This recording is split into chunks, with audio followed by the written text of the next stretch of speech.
Euclid विभाजन प्रमेयिका से संबंधित प्रश्नों को विद्यार्थियों को हल करना सिखाया जा रहा है। इसी क्रम में एक महत्वपूर्ण प्रश्न, यदि n कोई धनात्मक पूर्णांक है तो दर्शाइए कि n² माइनस n 2 से विभाज्य है। बच्चों, 2 से विभाज्य संख्याओं के बारे में आपने जान रखा है या आपको पता है कि जैसे 4 में 2 का भाग चला जाएगा, 6 में 2 का भाग चला जाएगा, 8 में 2 का भाग चला जाएगा। इनके बीच में एक एक संख्या बच रही है जो पूर्णांक के रूप में है। तो 4 में जाएगा, 5 में नहीं जाएगा, 6 में जाएगा, 7 में नहीं जाएगा, 8 में जाएगा और फिर अगली संख्या में नहीं जाएगा। तो ये बात हम कर रहे हैं 2 से विभाज्यता की। तो यदि किसी संख्या में हम 2 से भाग लगाते हैं किसी पूर्णांक में, तो क्या रिजल्ट आते हैं? यहां पर शेषफल 0, यहां पर शेषफल 1, यहां शेषफल 0, यहां शेषफल 1, यहां शेषफल 0। तो हमने बार बार प्रयोग करके देखा तो क्या पाया कि 2 से भाग लगाने पर किसी भी पूर्णांक में 0 या 1 शेष आता है। तो हम लिखेंगे क्या कि हल करेंगे, माना कि n कोई पूर्णांक है, अतः यदि n बराबर 2q प्लस r हो तो ये जो r होगा ये क्या होगा? 0 होगा या तो 1 होगा। 2 से विभाजिता के लिए r की वैल्यू केवल 2 ही प्राप्त होंगी, 0 या 1। r बराबर 0 के लिए हम हल करना शुरू करते हैं। r बराबर 0 के लिए n तुम्हारा क्या हो जाएगा? 2q। n तुम्हारा क्या हो गया? 2q। r की जगह 0 रख दोगे तो 0 लिखो चाहे ना लिखो। तो n² क्या हो जाएगा तुम्हारे पास? 2q का होल स्क्वायर, अर्थात 4q²। तो अतः n बराबर जब 2q है, n² इतना आ गया और तुमको क्या चाहिए? n² minus n, n² minus n। तो आप n² की वैल्यू लिखो 4q² माइनस n की वैल्यू लिखो 2q। अब ये सजातीय तो है नहीं, घटेंगे नहीं।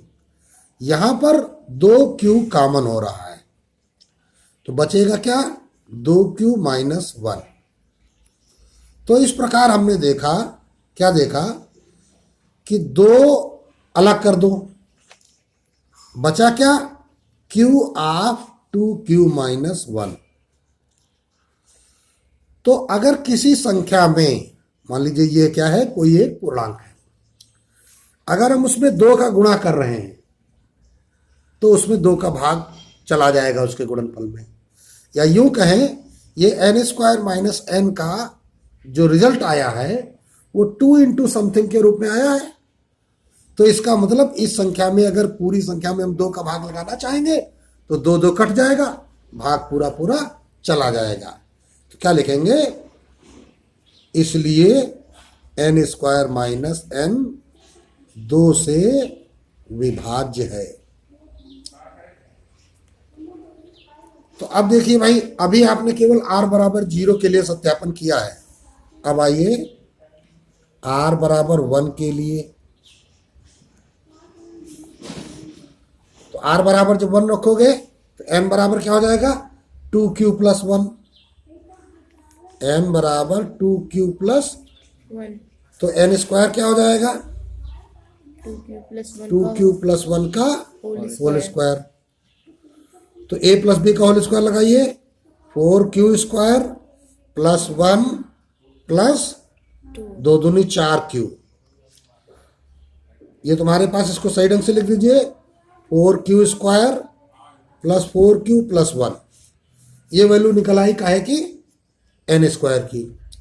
तो आप सवाल लगाइए, अतः एन स्क्वायर माइनस एन, तो एन स्क्वायर का मान रखो 4q square plus 4q plus 1 minus n का मान रखो, एन क्या है 2q प्लस 1, 2q प्लस और ये माइनस लिखा हुआ है तो चिन्ह बदलेंगे, 2q तो माइनस 2q माइनस 1। अब देखो ये कट गया, 4q में 2q चला गया, 2q बचा, प्लस और ये 4q स्क्वायर प्लस, फिर यहाँ पर 2 इंटू क्यू कॉमन हो गया तो बचेगा क्या 2q प्लस 1।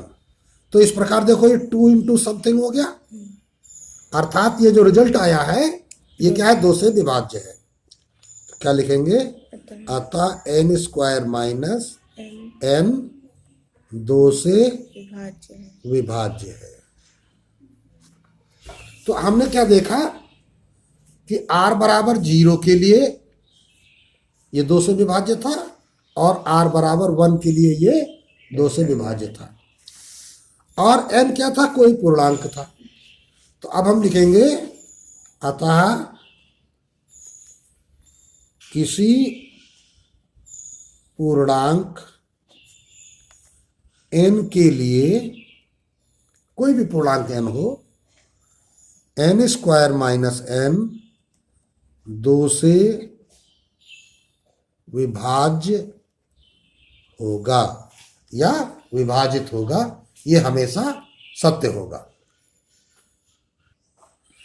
अब यह प्रश्न विद्यार्थियों के सामने है, किसी धनात्मक पूर्णांक का वर्ग किसी पूर्णांक m के लिए 3m या 3m प्लस 1 के रूप में होता है। तो अब क्या कर रहे हैं, किसी धनात्मक पूर्णांक का वर्ग हल करेंगे। माना कि a एक धनात्मक पूर्णांक है, a को क्या मान लिया हमने, धनात्मक पूर्णांक। अच्छा भाई, तथा a बराबर 3q प्लस r, a बराबर क्या ले लिया 3q प्लस r, तो अतः r बराबर क्या हो जाएगा 0 1 2। r की वैल्यू के बारे में क्या बताया गया है कि जब 3 से आप भाग लगा रहे हो तो या तो 0 बचेगा, या तो 1 बचेगा, या तो 2 बचेगा। भाई देखो यहां पर दिमाग लगाओ, 3 से विभाजित कुछ संख्याओं को मन में सोचो। 3 से भाग चला जाएगा काहे में 3 में, फिर काहे में 6 में, फिर काहे में 9 में, तो इनके बीच की संख्याओं को सोचो जब। 3 के बाद क्या होता है 4, के बाद 5, फिर 6, फिर 7, फिर 8। तो देखो भाई 3 का भाग लगाओगे यहाँ कितना बचेगा 0, यहाँ लगाओगे कितना बचेगा 1, यहाँ भाग लगाओगे 3 का 2, यहाँ भाग लगाओगे 0, यहाँ भाग लगाओगे 1, यहाँ भाग लगाओगे 2, यहाँ भाग लगाओगे 0।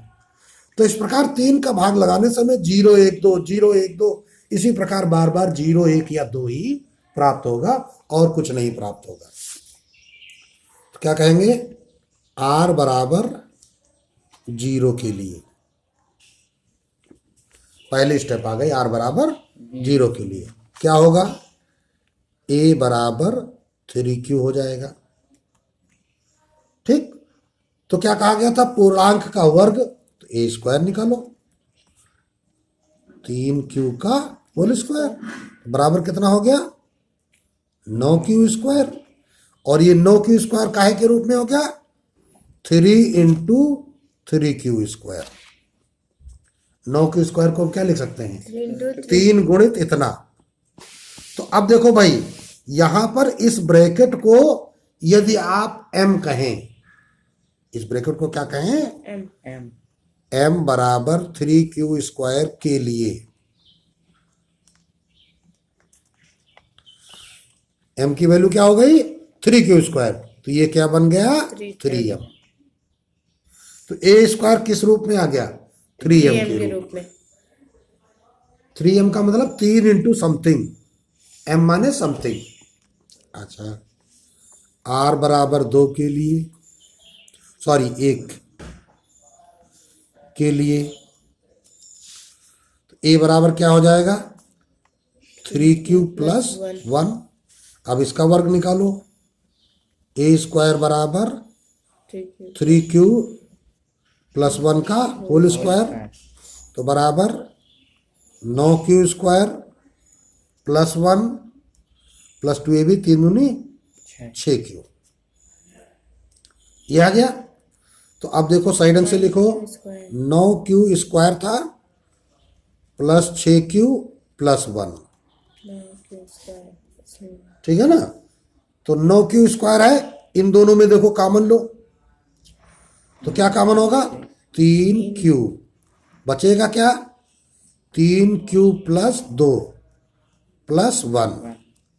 अब ध्यान दो जरा, अगर हम इस q से लेकर यहां तक इतने का हमने नया नाम रख दिया m, क्या नाम रख दिया m, ये क्या बन जाएगा 3m प्लस 1। यहां पे लिख देंगे यदि m हमने किसको कहा 3q प्लस 2 को, हाँ q आप 3q प्लस 2 को हमने m मान लिया था, तो ये किस रूप में बन गया 3m प्लस 1 के रूप में बन गया। अब आते हैं r बराबर 2 के लिए, जब r बराबर 2 लेंगे तो a बराबर क्या हो जाएगा 3q प्लस 2, तो स्क्वायर निकालिए, a स्क्वायर 3q प्लस 2 का होल स्क्वायर, तो 9q स्क्वायर प्लस 4 प्लस 2 ये भी कितना हो जाएगा 2 दूनी 4 × 12q। तो अब हम क्या करेंगे 9q square plus 12q plus, अब देखो 4 के हम 2 टुकड़े कर देंगे 3 प्लस 1।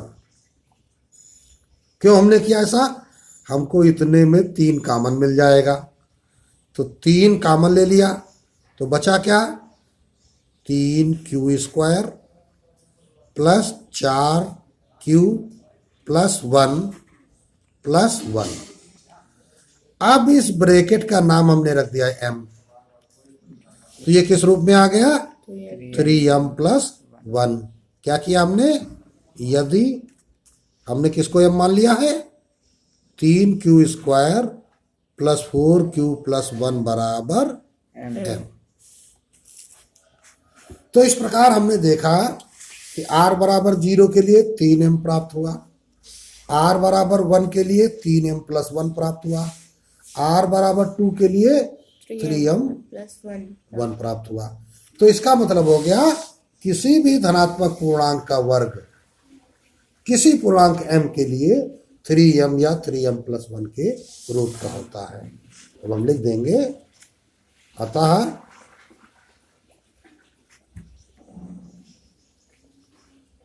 किसी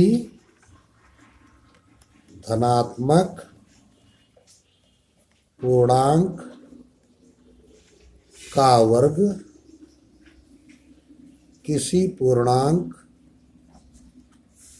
m के लिए क्या कहेंगे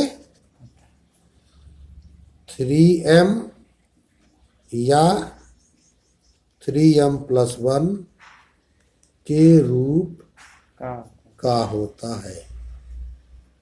ये प्रश्न आपका